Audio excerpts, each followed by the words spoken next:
Alam mo ba na ang pera mo ay pwedeng magtrabaho para sa'yo? Hindi lang ikaw ang nagtatrabaho para sa pera.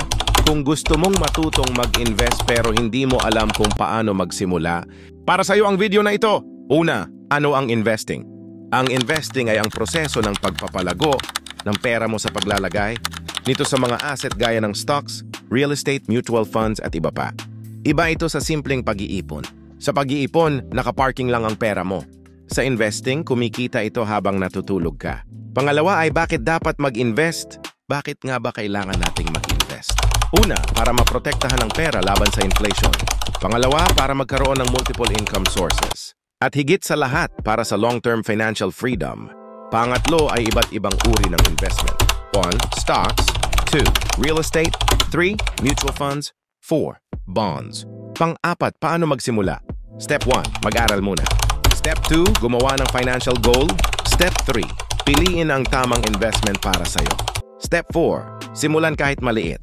Pang-lima, mga paalala sa pag-i-invest. Hindi get rich quick ang investing. May risk ito pero may reward din. Ang susi ay discipline, consistency at tamang mindset. Huwag mag-invest sa hindi mo naiintindihan. At tandaan, hindi kailangan ng malaking pera para magsimula. Kung gusto mong yumaman sa tamang paraan, mag-invest ka ng may kaalaman. Like, share at subscribe para sa mas marami pang tips sa pagyaman.